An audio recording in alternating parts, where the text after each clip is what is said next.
Good evening. Welcome to our house, Golu. The theme of the year is Samudra Manthan. We will take along the idols and I will be telling the story about the same. Lord Indra, who was the king of Swarga, okay, he was offered a garland by the sage Durvasa. Okay, Indra was so egoistic.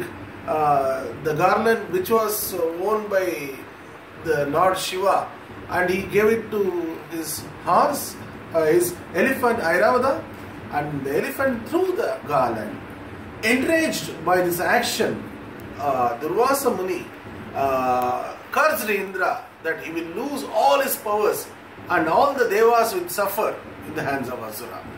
So Indra and all the devas, they lost their power, the wealth, and they lost the war with the Asuras. They went to Lord Vishnu in Vaikuntha and they asked for his help. Vishnu said that this was the karma palan for the job they have done to sage Durvasa, and he advised them to be diplomatic and go friendly with the Asuras, and he will take care of that. And he recommends them to do the churning of the ocean of milk, that is called the Samudra Manthan. So the ocean has to be churned, ocean of milk has to be churned first. So it is a laborious task. So they said, go on in terms of diplomatic terms with Asuras and ask them to help this process so that they can enjoy the benefits of the Samudra Manthan, otherwise called the churning of the ocean. Okay, so to churn your ocean you need two things. One is the churning rod, which they use the Mount Mandar Parvat. Okay, they use the Mount Mandar Parvat, and for rope they use the snake. What is the name of it? Vasuki. Okay, so it was agreed that the Asuras will stand on the head side of the snake, and the Devas will stand on the tail side of the snake. See, you know, once you start churning the ocean, okay, the fumes emitted by the Vasuki snake, it caused a lot of discomfort to both of them, but they managed. So first they started churning the ocean of milk. In this process, the churning, their first lot of poison was spitted by Vasuki, and they requested Lord Shiva to gulp it down, and Parvati again put his hands in his neck, so he is called Nilkant, the famous story which you all know. And at one stage what happens, the mountain Mandar Parvat was going inside the ocean. Lord Vishnu take the avatar of Kurma avatar and he protected that. Fine. So you said you are going to churn the ocean of milk and we are going to get a lot of things from that.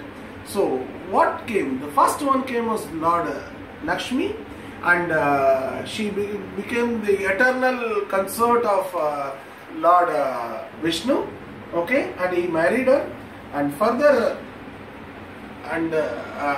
further the celestial dancers like Ramba, Urvashi and Tilatama, they came, and lot of good things, that Parijata tree and the Kamadhenu with the Amrita Varshini tree and the Annapurni and the Airavadam vessel, which Airavadam elephant.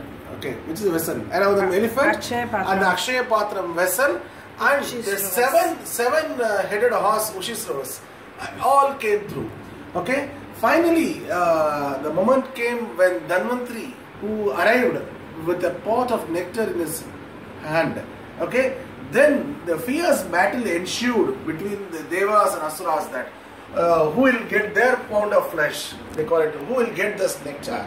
Okay, then Lord Vishnu disguised in the form of Mohini, and he said that he will split the nectar between both the Devas and Asuras, and he said that he will start giving the Devas the nectar part and all the devas get energetic and they regain all their power, and they went on to fight the asuras.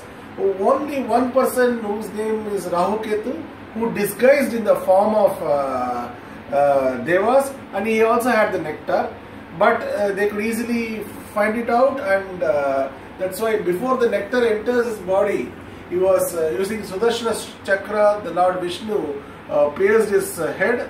So that's why the two nakshatras Rahu and Ketu are known for that. Okay, so this is the story, this is the theme of Samudra Manthan. Please come to know and enjoy the scenic beauty which has been tastefully done by my spouse Vidya. Thank you. Bye-bye.